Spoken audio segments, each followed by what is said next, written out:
اهدنا الصراط المستقيم.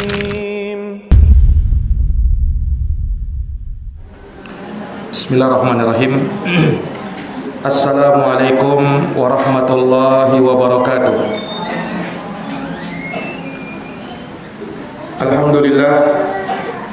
Alhamdulillahi rabbil alamin. Wa bihi nasta'inu ala umuri dunya waddin. Asyhadu an la ilaha illallah wahdahu la syarikalah, ilahul awwalin wal akhirin. Wa asyhadu anna Muhammadan abduhu wa rasuluhu shadiqul amin. Sallallahu alaihi wa ala alihi wa sahbihi wa man tabi'ahum bi ihsanin ila yaumiddin wa sallama tasliman katsira, amma ba'd. Ayyatuhal akhwat wal ummahat, a'azani Allah wa iyyakunna. Para ibu-ibu dan saudara-saudari sekalian, rahimani wa rahimakumullah. Alhamdulillah, puja dan puji syukur kita panjatkan kehadirat Allah Subhanahu wa taala yang telah memberikan nikmat, keutamaan dan kemuliaan kepada kita, di mana di hari yang mulia ini, di bulan Dzulqa'dah ini, kita dapat menjalankan pengajian rutin pada setiap Sabtu pagi. Semoga Allah Subhanahu wa taala menjadikan setiap langkah kaki kita ke majelis ilmu dihitung sebagai hal yang akan mengangkat derajat kita di sisi Allah Subhanahu wa taala. Amin ya rabbal alamin. Sebab ilmu akan mengangkat derajat seseorang. Allah Subhanahu wa taala berfirman, yarfa'illahu alladhina amanu minkum walladhina utul ilma darajat. Allah akan mengangkat derajat orang-orang yang beriman di antara kalian, dan orang-orang yang berilmu diangkat oleh Allah beberapa derajat lagi. Maka seorang muslim dan muslimah harus bersemangat di dalam menuntut ilmu agama. Dia harus memberikan waktunya di dalam mempelajari agama Allah Subhanahu wa taala, yang dari situ dia akan mendapatkan kebahagiaan yang sesungguhnya di dunia dan di akhirat. Seorang muslim dan muslimah kebahagiaannya manakala berada di dalam majelis ilmu, berada dalam raudhatun min riyadil jannah, berada di taman dari taman-taman surga. Majelis ilmu, kata Rasulullah SAW, adalah taman dari taman-taman surga. Maka kalau kita menginginkan kebaikan di sisi Allah Subhanahu wa taala, maka bersemangatlah di dalam mempelajari agama, menghadiri majelis ilmu, tentunya dengan niat ikhlas karena mengharapkan wajah Allah Subhanahu wa taala. Ayatuhal akhwat wal ummahat, ibu-ibu dan saudara-saudari sekalian, rahimani wa rahimakumullah. Kita lanjutkan pembahasan dari kitab Sifatul Mar'atis Salihah, karya Ummu Abdillah bintu Syekh Muqbil bin Hadi Al-Wadi'i, hafizahullah taala. Kita masih dalam pembahasan at-tamassuk bis sunnah, berpegang teguh dengan sunnah bagi wanita muslimah. Ini adalah bagian yang kelima dari pembahasan berpegang teguh bagi wanita muslimah dengan sunnah Nabi sallallahu alaihi wasallam. Maka kata Ummu Abdillah hafizahullah taala, wa nafihi anis sunnati wansuriha. Kata beliau, wahai wanita muslimah salafiyah, belalah sunnah Nabi, tolonglah sunnah Nabi. Hendaknya kamu menjadi pembela sunnah, hendaknya kamu menjadi penolong dari penolong-penolong sunnah. Maka apa keutamaan yang kita dapatkan? Layan surukillah, niscaya Allah akan memberikan pertolongan kepadamu niscaya Allah akan memberikan pembelaan kepadamu. Jadi kalau kita ingin mendapatkan pertolongan Allah, kalau kita ingin mendapatkan pembelaan dari Allah, maka tolonglah sunnah Nabi, belalah sunnah Nabi sallallahu alaihi wasallam. Maka Allah akan membela dan menolong kita dalam segala yang kita hadapi di dunia ini. Itu janji dari Allah Subhanahu wa taala di dalam Al-Qur'an. Allah Subhanahu wa taala berfirman dalam Quran surat Muhammad ayat 7. Dalilnya dalam surat Muhammad ayat 7. Allah berfirman, "Ya ayyuhalladzina amanu in tansurullaha yansurkum wa yutsabbit aqdamakum." Wahai orang-orang yang beriman, jika kalian menolong Allah, yakni menolong agama Allah, niscaya Allah akan menolong kalian dan akan mengokohkan kaki-kaki kalian. Menunjukkan bahwa al-jaza min jinsil amal, balasan sesuai dengan jenis amal perbuatan yang kita lakukan. Jadi kalau kalian menolong sunnah Nabi, kalau kalian membela sunnah Nabi, maka Allah akan membela kalian dan Allah akan menolong kalian. Allah akan kokohkan kaki-kaki kalian di muka bumi ini. Ini balasannya, ini keutamaannya. Nah, dan juga Allah berfirman di surat Al-Hajj ayat 40. Kata Allah Subhanahu wa taala, "Wa la yansurannallahu may yansuruh. Innallaha laqawiyyun aziz." Dan sungguh Allah akan menolong orang-orang yang menolong Allah, yaitu membela dan menolong sunnah Rasulullah. Sesungguhnya Allah Maha Kuat lagi Maha Perkasa. Sesungguhnya Allah Maha Kuat lagi Maha Perkasa. Nah, maka wahai kaum muslimat, jadilah pembela-pembela sunnah Nabi. Jadilah penolong-penolong sunnah Nabi sallallahu alaihi wasallam. Wa qad qala Yahya ibnu Yahya, dan sungguh telah berkata salah seorang ulama yang bernama Yahya bin Yahya, kama fi Majmu'il Fatawa, sebagaimana dalam Majmu'ul Fatawa di Syekhul Islam, karya Syekhul Islam Ibnu Taimiyah, di mana Imam Yahya bin Yahya berkata, "Az-zabbu anis sunnati jihadun." Membela sunnah Nabi adalah jihad. Apa? Membela sunnah Nabi adalah jihad. Maka termasuk dari jihad yang utama, khususnya di zaman kita ini, adalah membela sunnah Nabi. Membela sunnah Nabi sallallahu alaihi wasallam. Pertanyaannya, bagaimana kaum muslimat cara mereka membela sunnah Nabi? Apa yang mereka harus lakukan dalam rangka untuk menolong sunnahnya Nabi? Apa kiat-kiat yang harus mereka lakukan untuk hal tersebut? Maka dijelaskan bahwasanya menolong sunnah Nabi, membela sunnah Nabi adalah dengan mempelajari sunnah-sunnah itu. Bagaimana caranya? Mempelajari sunnah-sunnah itu. Dan itu tidak mungkin dia dapatkan kecuali dengan apa? Dengan menghadiri majelis ilmu, menghadiri majelis-majelis yang diajarkan di dalamnya sunnah Nabi sallallahu alaihi wasallam. Itu dari bentuk membela sunnah. Maka hadirnya kita di majelis ilmu adalah bentuk membela dan menolong sunnah. Sebab kalau sunnah tidak dipelajari, maka sunnah itu bisa saja akan mati. Sunnah itu akan menjadi asing, seperti halnya keadaan pada zaman sekarang ini. Ya, pada sebagian sunnah yang kita amalkan itu orang merasanya asing dan aneh. Kenapa para hadirin wal hadirat yang dirahmati oleh Allah? Dikarenakan ilmu sunnah tersebut mulai terlupakan. Sunnah di sini bukan hanya terbatas pada sunnah dengan makna apabila dikerjakan berpahala, ditinggalkan tidak berdosa. Bukan hanya itu. Tetapi sunnah yang dimaksud di sini adalah bagaimana tuntunan dan syariat Nabi sallallahu alaihi wasallam mencakup perkara sunnah dan juga perkara wajib. Nah, betapa banyak amalan-amalan yang pada hari ini dianggap asing. Bahkan kalau dilakukan bisa jadi orang marah karenanya.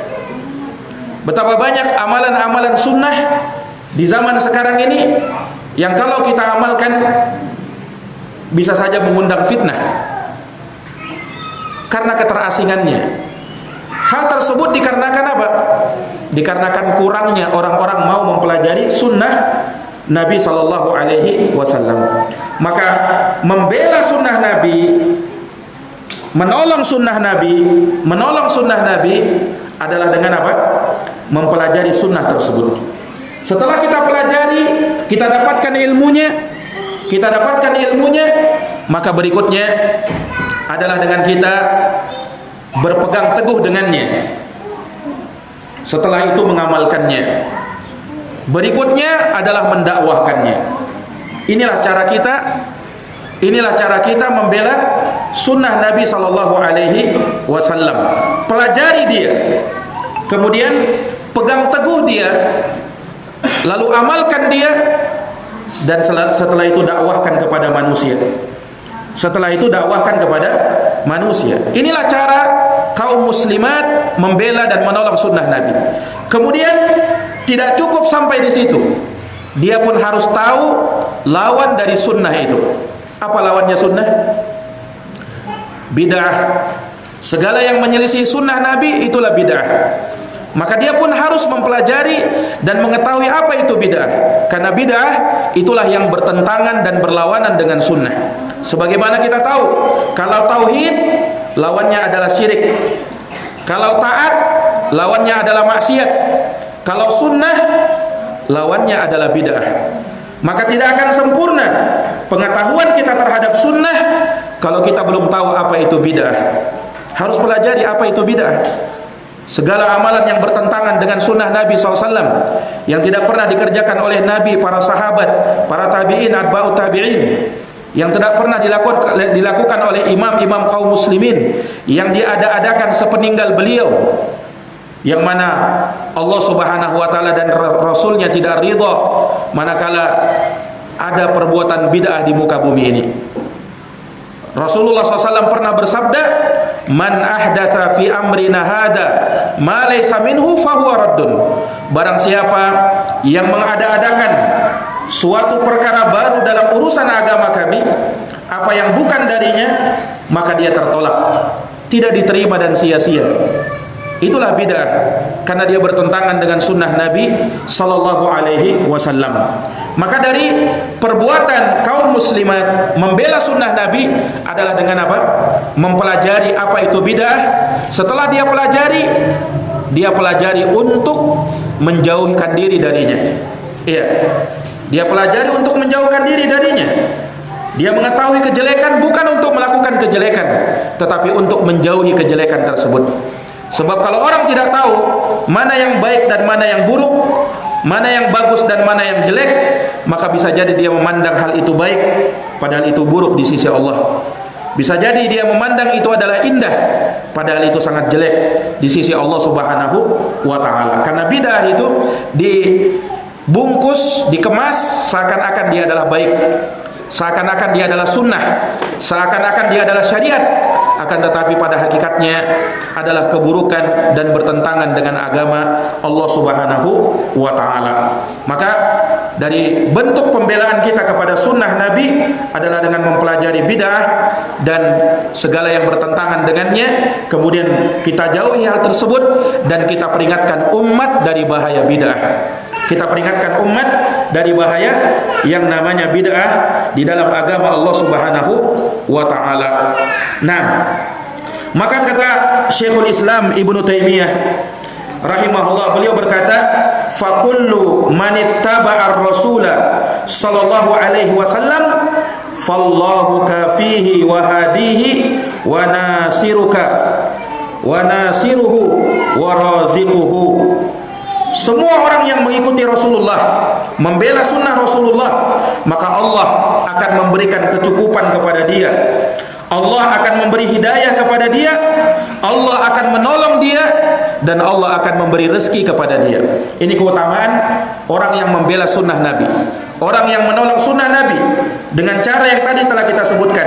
Allah akan mencukupi dia, Allah akan memberi hidayah kepada dia, Allah akan menolong dia dan Allah akan memberikan rezeki kepada dia, rezeki yang halal, halalan thayyiban, yang bermanfaat bagi dirinya di dunia dan di akhirat. Nah, maka ini dari perkara yang diingatkan oleh Ummu Abdillah hafizahullah taala. Kemudian kata beliau, kata Ummu Abdillah, wa'lami anna mukhalafata sunnati Rasulillah sallallahu alaihi wasallam dararun kabirun ala sahibihi wa urdatun linuzulil fitnati. Ketahuilah, kata beliau, sesungguhnya menyelisihi sunnah Rasulullah, sesungguhnya menyelisihi sunnah Rasulullah sallallahu alaihi wasallam dararun kabir, adalah bahaya yang sangat besar, ala sahibi, bagi pelakunya. Ini bahaya yang sangat besar. Wa urdatun linuzulil fitnah, dan sebagai pembuka turunnya fitnah. Kalau seseorang menyelisihi sunnah Nabi sallallahu alaihi wasallam, akan muncul fitnah dan akan tersebar yang namanya bid'ah. Karena tidaklah orang menyelisihi sunnah melainkan yang muncul adalah perbuatan bid'ah, melainkan yang muncul adalah perbuatan bid'ah. Dan hati-hati orang yang menyelisihi sunnah Nabi. Qala Allah azza wa jalla fi kitabihil karim, Allah azza wa jalla berfirman dalam kitabnya yang mulia. Ini ancaman orang yang menyelisih sunnah Nabi. Dalilnya dalam surat An-Nur ayat 63. Allah berfirman dalam surat An-Nur ayat 63. Falyahdharil ladina yukhalifuna an amri, hendaknya berhati-hati orang-orang yang menyelisih perintahku, yaitu perintahnya Rasulullah sallallahu alaihi wasallam. Berhati-hatilah. Kenapa? Antusibahum fitnatun, dia akan ditimpa fitnah. Au yusibahum adzabun alim, atau dia ditimpa azab yang pedih. Lihat orang-orang yang menyelisih sunnahnya Rasulullah SAW, dia akan ditimpa fitnah. Imam Ahmad pernah berkata, atadruna mal fitnah? Tahu tidak kalian apa itu fitnah? Al fitnatu syirik. Fitnah di sini adalah kesyirikan. Barangkali dia menyelisihi sebagian dari sabda Nabi SAW, kemudian Allah masukkan di dalam hatinya sedikit dari penyimpangan, hingga akhirnya dia pun binasa. Nah, maka berhati-hati orang yang menyelisih sunnah Nabi sallallahu alaihi wasallam. Ini bahaya yang sangat besar bagi dirinya. Iya. Ketika dia sudah tahu bahwa Nabi SAW sunnahnya seperti ini, keputusannya begini, maka tidak selayaknya bagi kita untuk berpaling dari sunnah tersebut. Iya. Dikarenakan lebih mengikuti hawa nafsunya, dikarenakan lebih mengikuti apa yang dikatakan oleh pimpinannya, dikarenakan lebih mengikuti apa yang diputuskan oleh keputusan kelompoknya. Demi itu dia tinggalkan sunnahnya Nabi SAW. Maka dengarkan firman Allah Subhanahu wa taala dalam surat Al-Ahzab ayat 36. Wa qala subhanahu wa ma kana lil mu'minin wa la mu'minatin idza qada Allahu wa rasuluhu amra ay yakuna lahumul khiyaratu min amrihim wa may ya'sillaha wa rasulahu faqad dalla dalalan mubina. Allah berfirman, dan tidaklah pantas bagi orang-orang yang beriman, laki-laki maupun perempuan, tidak pantas bagi mereka, tidak pantas bagi mereka idza qadallahu wa rasuluhu amra, apabila Allah dan Rasulnya sudah menetapkan suatu keputusan, ayyakuna lahumul khiyaratu min amrihim, tidak pantas kalau mereka masih punya pilihan yang lain dalam urusan itu. Padahal Nabi sudah tetapkan keputusannya begini, hukumnya begini. Tidak pantas kalau dia berpaling dari hal tersebut. Kemudian Allah katakan, wa may ya'sillaha wa rasulah, siapa yang bermaksiat kepada Allah dan Rasulnya. Menunjukkan bahwa ketika dia menyelisihi sunnah, berarti dia sedang bermaksiat kepada Allah dan Rasulnya. Faqad dalla dalalan mubina, maka diancam dia telah tersesat dengan kesesatan yang nyata. Ini akibat orang yang menyelisih sunnah. Ya. Dan hati-hati, penyelisihan yang sedikit itu bisa berkembang dan akan menjadi besar penyelisihannya. Makanya Imam Al-Barbahari pernah berkata di dalam kitabnya Syarhus Sunnah, "Ihdzar sigharal muhdasat fa innaha satasira kibar." Hati-hatilah dari bid'ah yang kecil. Awalnya mungkin dia lakukan bid'ah yang kecil. Hati-hati kata beliau, karena bid'ah yang kecil akan berubah menjadi besar. Lama-lama bukan bid'ah yang kecil yang dia lakukan, tetapi bid'ah yang besar. Sebagaimana suatu maksiat, hati-hati dari maksiat yang kecil. Karena kalau dia sudah terbiasa melakukan maksiat yang kecil, maka dia akan melakukan maksiat yang lebih besar daripada itu. Falamma zabu azaghallahu qulubahum. Tatkala mereka berpaling, Allah akan buat hatinya lebih berpaling lagi. Fi qulubihim marad fazadahumullahu marada. Di dalam hati mereka ada penyakit, Allah tambah lagi penyakit di dalam hati mereka. Makanya hati-hati dari penyimpangan. Seseorang kalau sudah berada di atas sunnah Nabi, diberi taufik oleh Allah berada di atas sunnah, maka syukurilah hal tersebut. Syukuri dia dengan dia amalkan. Syukuri dia dengan pelajari sunnahnya Nabi SAW. Nah, itu bentuk syukur kita. Betapa banyak ya kaum muslimin pada hari ini yang mungkin mereka tidak mengenal sunnah Nabi SAW. Betapa banyak orang-orang yang mereka masih berada di dalam kesesatan. Allah memilih kita untuk diselamatkan dari kesesatan itu. Allah Subhanahu wa taala memilih kita sehingga kita berada di atas sunnah Rasulullah SAW. Maka syukuri dia. Walaupun belum ada jaminan bagi kita semuanya bahwa kita akan masuk surga, tidak ada jaminan. Akan tetapi semua dari kita berusaha untuk bisa istiqomah di atas sunnah Nabi SAW sampai akhir hayatnya, sampai ajal menjemputnya. Karena manusia itu bukan ditentukan dari keadaannya pada hari ini, tetapi manusia itu ditentukan dengan bagaimana dia menutup ajalnya. Rasulullah pernah bersabda, "Innamal a'malu bil khawatim." Amalan itu tergantung dengan penutupnya. Kalau pada hari ini kamu berada di atas kebaikan, apakah kamu mampu untuk menutup hidup kamu juga berada di atas kebaikan? Itu yang masih belum kita tahu bagaimana nanti kita dijemput oleh Allah Subhanahu wa taala ajal kita. Dengan harapan kita berharap semoga Allah Subhanahu wa taala kelak menjemput ajal kita dalam keadaan kita berada di atas sunnah, berada di atas kebaikan, berada di atas ketaatan, berada di atas agama yang hak, agamanya Allah Subhanahu wa taala dan Rasulnya. Nah, kemudian beliau menyebutkan ayat yang berikutnya terkait dengan ancaman orang yang menyelisihi sunnah Nabi, yaitu surat An-Nisa ayat 65. Surat An-Nisa ayat 65. Ini ancaman orang yang menyelisihi sunnah. Kata beliau, "Fala wa rabbik," demi Tuhanmu, "la yu'minun," mereka tak beriman, "hatta yuhakimuka fima shajara bainahum," sampai mereka menjadikanmu hakim dalam perkara yang mereka perselisihkan. "Summa la yajidu fi anfusihim harajan mimma qadaita," kemudian tidak ada di dalam hati mereka rasa berat terhadap keputusanmu, "wa yusallimu taslima," dan mereka menerima secara pasrah dan penuh. Inilah keadaan seorang muslimah manakala Allah Subhanahu wa taala dan Rasulnya sudah menetapkan suatu perkara, hukumnya begini, maka kewajiban kita untuk tunduk dengan hukum itu, pasrah dengan hukum itu. Jangan sampai di dalam hati kita masih ada rasa berat untuk mengamalkannya. Jangan sampai di dalam hati kita ada rasa berat untuk melakukannya, padahal kita tahu bahwasanya ini adalah sunnah dan inilah kebaikan. Inilah yang mendekatkan diri kepada Allah Subhanahu wa taala.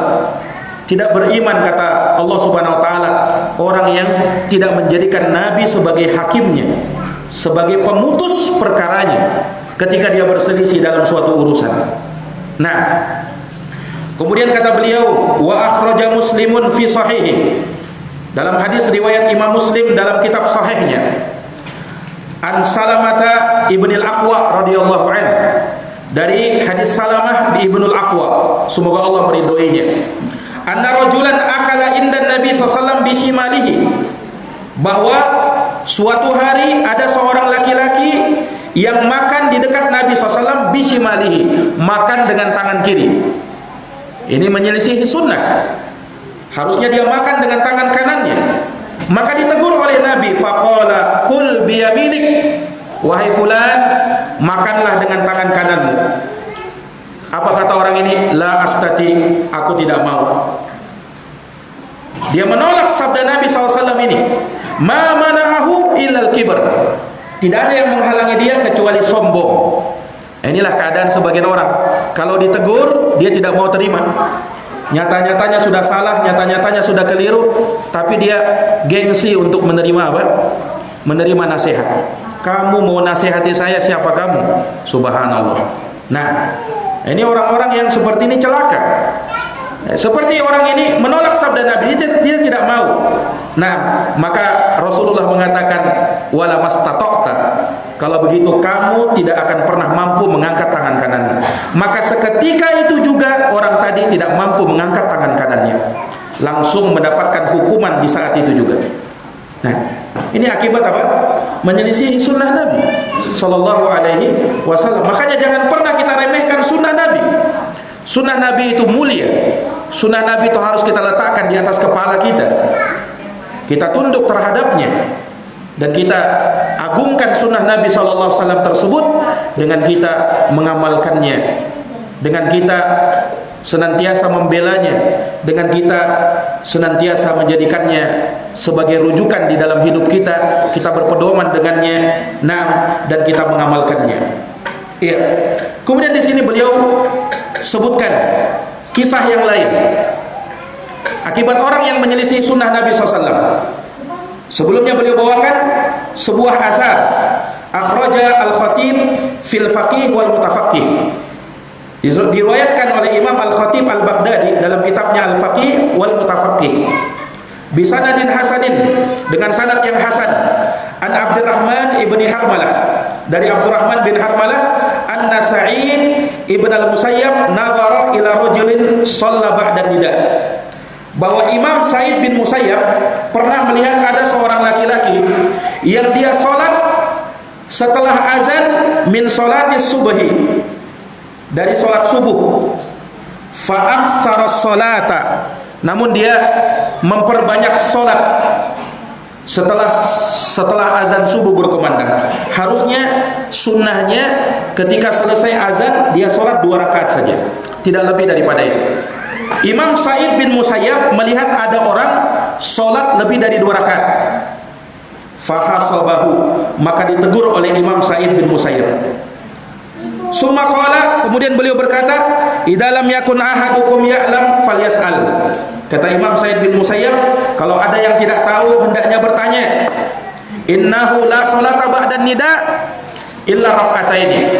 Sesungguhnya tidak ada salat setelah azan subuh kecuali 2 rakaat saja, tidak lebih dari itu. Qala fansarafa faqala ya Aba Muhammad atakhsha an yu'adzibani Allahu bi kasrati salat. Orang ini bertanya kepada Sa'id bin Musayyab, wahai Imam Sa'id bin Musayyab, wahai Abu Muhammad, apakah Allah akan mengazab saya karena saya banyak melakukan salat? Ya, maksudnya orang ini ingin mendebat Imam Sa'id bin Musayyab. Yang saya lakukan ini kan salat, mengapa kamu larang? Yang saya lakukan ini salat.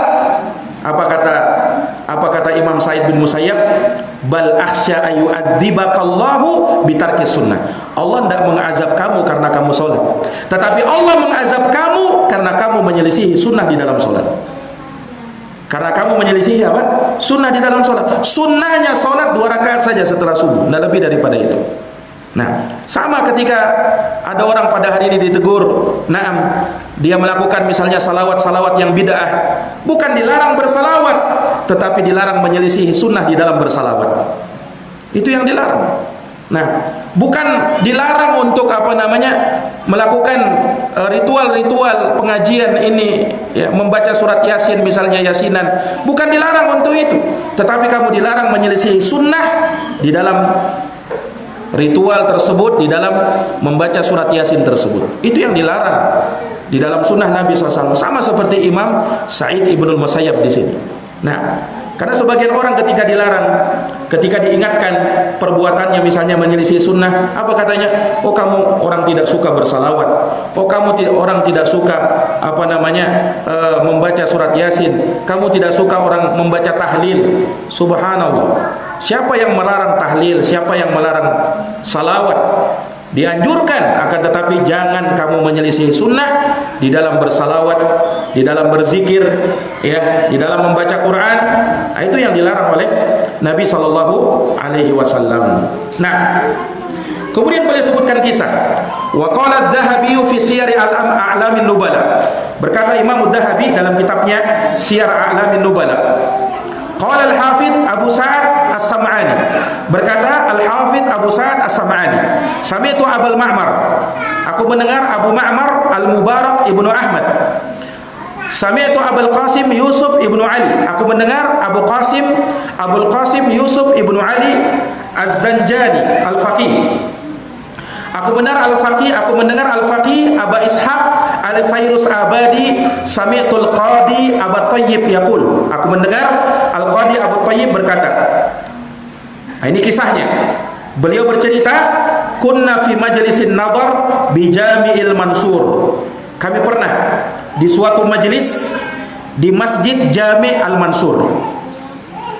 Faja'a syabun khurasaniyun. Maka datang seorang pemuda.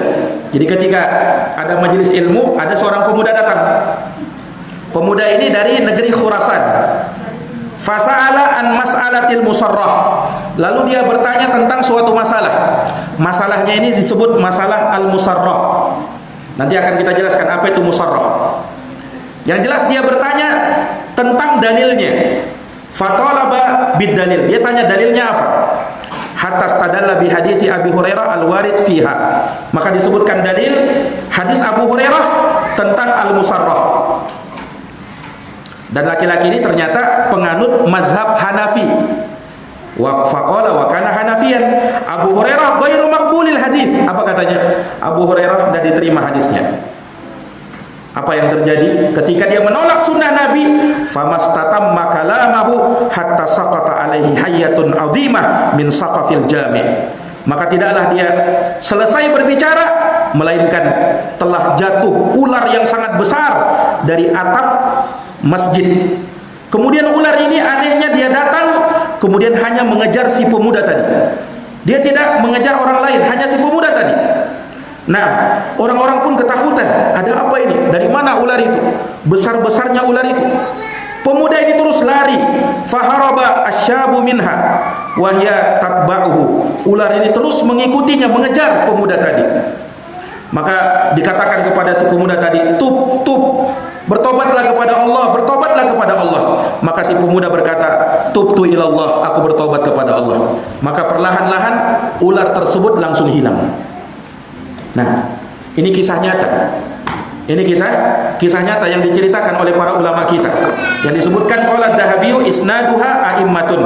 Sanadnya diriwayatkan oleh para imam. Diriwayatkan oleh para imam. Iya. Jadi akibat menolak hadisnya Nabi, turun ular besar. Kemudian apa? Mengejar dirinya.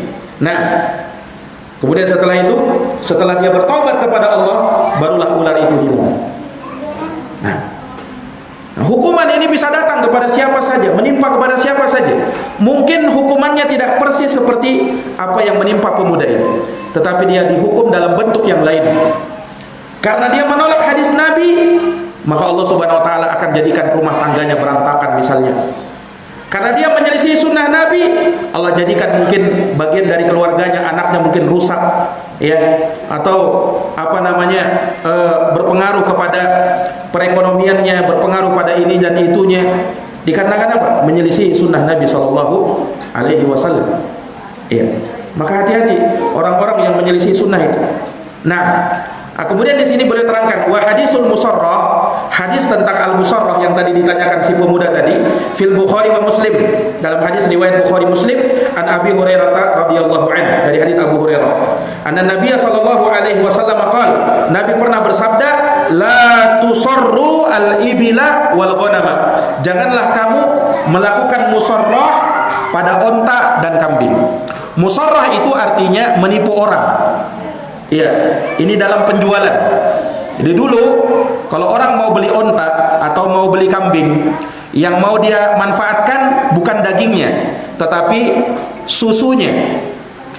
Musarrah itu kata para ulama, ada onta yang memang diperah susunya, suka diperah susunya.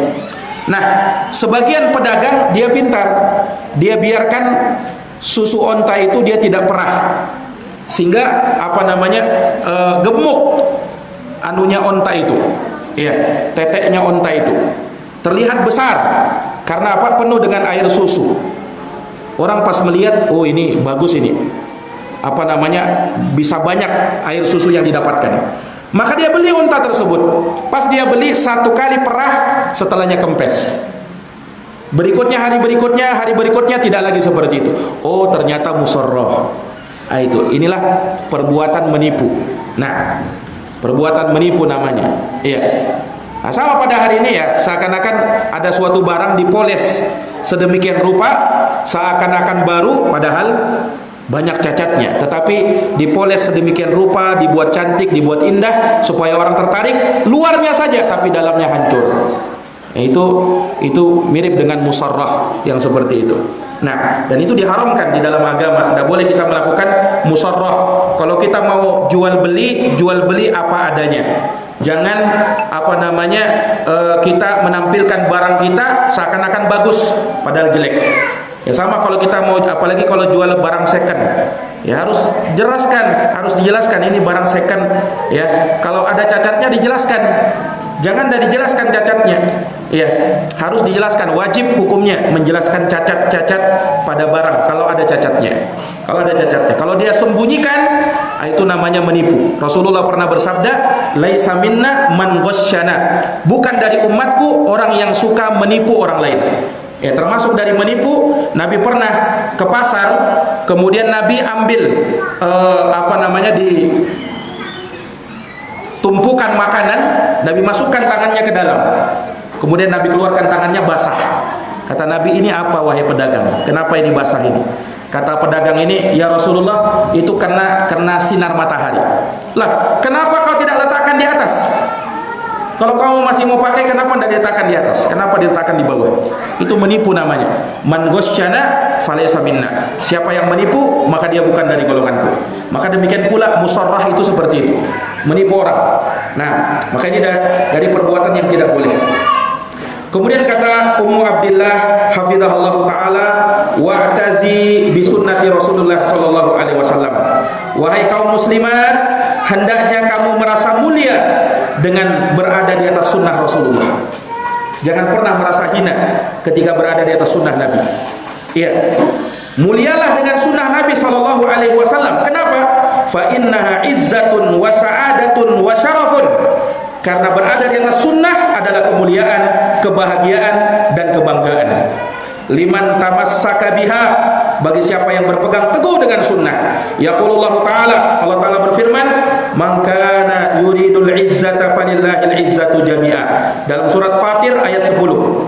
Barang siapa yang menginginkan kemuliaan, maka kemuliaan itu adalah milik Allah semuanya.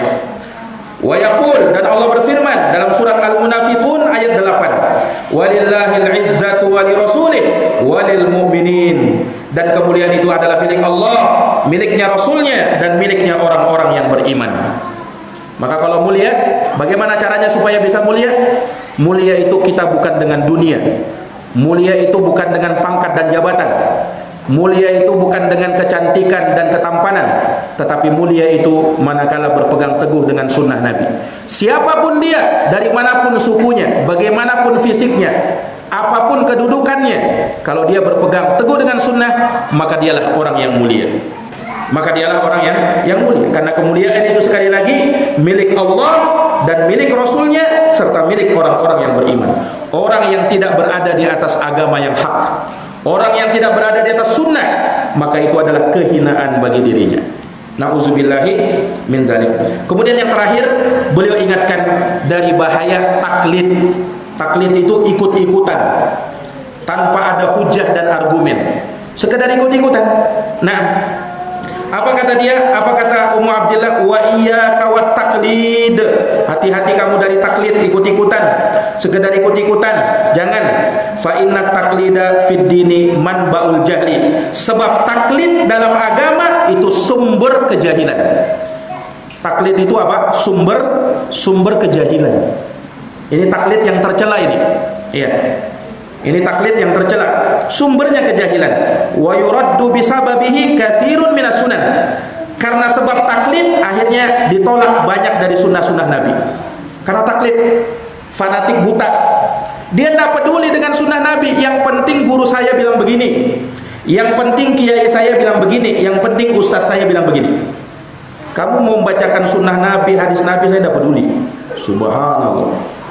Ini penyimpangan bahaya seperti ini. Makanya Ahlus Sunnah wal Jamaah tidak pernah mendidik umatnya, tidak pernah mendidik mad'unya untuk taklid. Jangan kalian taklid. Kalau taklid kepada ustadz, ya ustadz manusia, bisa salah bisa benar. Ustadz manusia bisa istiqomah, bisa jadi nanti tidak istiqomah. Nauzubillah. Nah kalau yang kalian takliti ustadz yang kemudian dia tidak istiqomah, bagaimana? Nah, makanya tidak ada yang namanya taklid dan tidak boleh taklid itu. Ya, kalau ada orang mengajak orang untuk taklid kepada dirinya, jangan ikuti orang yang seperti itu. Karena di dalam agama kita tidak ada kamus taklid. Taklid yang tercela maksudnya. Tidak ada yang namanya taklid itu. Sekedar ikut-ikutan tanpa dalil. Nah, sehingga kalau ada orang bilang begini, ada orang beramal begini, ikut-ikutan juga. Kalau yang diikuti itu orang soleh, memang betul-betul ulama, alim ulama, kita ikuti dia karena kita yakin bahwasanya dia punya dalil. Nah, ini taklid yang terpuji yang seperti ini boleh. Dan orang awam itu memang dia bertaklid kepada ulamanya, kepada alim ulamanya. Tapi kalau bertaklidnya kepada orang jahil, orang yang tidak punya ilmu, ya, maka yang seperti ini tercela. Nah, kemudian kata beliau, walakin lazimid dalila. Kata beliau akan tetapi komitmenlah dengan dalil. Apa? Komitmenlah dengan dalil ala fahmi salafis saleh, sesuai dengan pemahaman salafus saleh. Ini yang harus dipegang. Komitmen dengan dalil di atas pemahaman salafus saleh. Bukan di atas pemahaman gurunya, bukan di atas pemahaman ustadznya, bukan di atas pemahaman sendiri, tetapi dengan pemahaman salafus saleh. Nas'alullah ayyujibana ayyuhiyana ala sunnati wa ayyatawaffana alaiha. Kemudian Ummu Abdillah mendoakan, kita meminta kepada Allah semoga menghidupkan kita di atas sunnah dan mewafatkan kita di atas sunnah. Amin ya rabbal alamin. Wa nahmadullah subhanahu faqad asbahati sunnah hiyal marbubah. Kata beliau, dan kita memuji Allah subhanahu wa ta'ala karena sunnah sekarang banyak diminati oleh manusia. Alhamdulillah. Dari dakwah sunnah itu banyak sudah diminati oleh manusia. Kita bisa melihat bagaimana perkembangan dakwah sunnah. Alhamdulillah.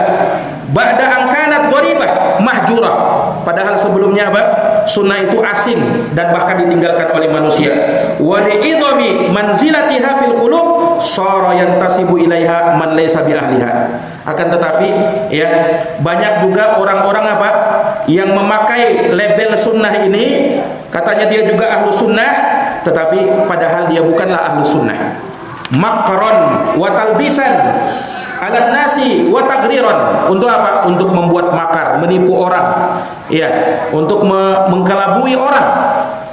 Ini ada sebagian orang yang seperti ini, ya, mengaku-ngaku di atas jalan sunnah, padahal dia jauh dari sunnah Nabi. Makanya kita itu jangan melihat orangnya, tapi kita lihat apa yang diucapkan oleh orang itu. Unduru ila maqila wala tanduru ila mangqala. Lihatlah kepada apa yang diucapkannya, jangan lihat kepada orangnya. Jangan lihat kepada orang, ucapannya memang sesuai dengan sunnah atau tidak. Nah, dan alhamdulillah itu ditahu orang-orang yang berada di atas jalan sunnah dan yang tidak berada di atas jalan sunnah itu kelihatan. Dari dakwah dia, dari ajakan dia, apa yang dia seru, itu kelihatan. Nah, kemudian kata beliau, walakinnas sunni huwa man tamassaka bi kitabillahi wa sunnati Rasulillah sallallahu alaihi wasallam. Akan tetapi sunni adalah seorang yang berpegang teguh dengan kitabullah dan sunnah Rasulullah ala fahmi salafis saleh, sesuai dengan pemahaman salafus saleh. Inilah manhaj yang hak. Jadi seorang kalau mau bermanhaj dalam beragama, manhaj yang anti perlu pegang adalah berpegang teguh dengan Quran, sunnah, dengan pemahaman salafus soleh. Siapa salafus soleh? Salafus soleh 3 generasi terbaik: sahabat, tabi'in, atba'ut tabi'in. Pegang jalan mereka, itulah jalan keselamatan di dunia dan di akhirat. Kemudian kata beliau, falaisatis sunnah bidda'awi. Sunnah itu bukan sekedar klaim, bukan sekedar dakwahan, bukan. Wadda'awa idza lam yakum 'alaiha bayinatun ahluha ad'iyah. Semua klaim ya yang tidak ada buktinya, maka itu sekedar klaim biasa. Jangan dianggap. Kita lihat apakah betul, buktinya mana? Fa'tu qul hatu burhanakum in kuntum shodiqin. Datangkan buktimu kalau kamu adalah orang yang benar. Datangkan buktimu kalau kamu adalah orang yang benar. Kemudian Ummu Abdillah menutup ya pembahasan ini dengan mengatakan, wa inna min mumayyizati sunnati Rasulillah sallallahu alaihi wasallam annaha tad'u ila jam'il kalimah. Di antara keistimewaan sunnahnya Rasulullah akan menyatukan umat Islam. Ini sunnah Rasulullah, akan menyatukan kalimat, wa nabdhil furqah, dan akan membuang perselisihan, wa tarki at-tahazzubat wal bidah, dan juga akan meninggalkan segala hizb, yakni hizbiyah. Tidak ada yang namanya hizbiyah, fanatik buta dengan kelompoknya. Wal bid'ah, demikian pula bid'ah.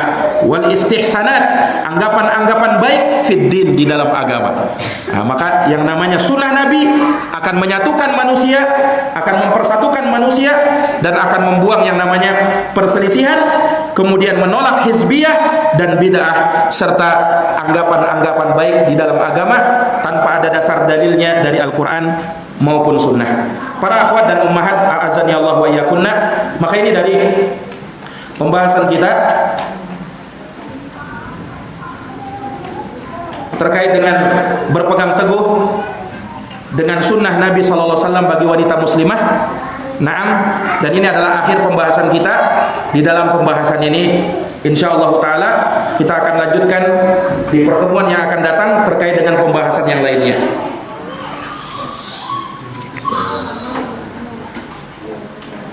Type. Sini ada pertanyaan.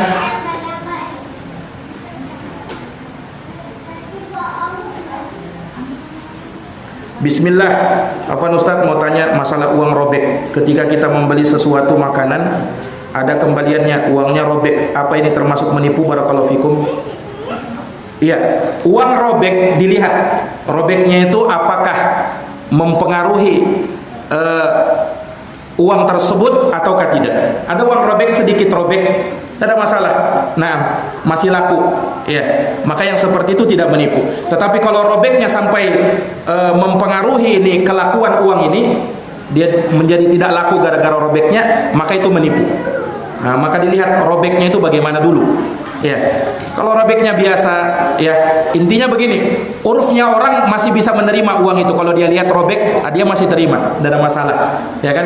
Maka itu tidak menipu. Tetapi kalau robek sampai apa? Sampai membuat orang tidak lagi laku, tidak menerima uang tersebut, ini menipu namanya, tidak boleh. Nah, ya mungkin itu. Wallahu alam. Jazakumullah khairan atas perhatiannya. Mohon maaf atas segala kekurangannya. Subhanakallahumma wa bihamdik, asyhadu an la ilaha illa anta, astaghfiruka wa atubu ilaik. Walhamdulillahirabbil alamin. Assalamualaikum warahmatullahi wabarakatuh.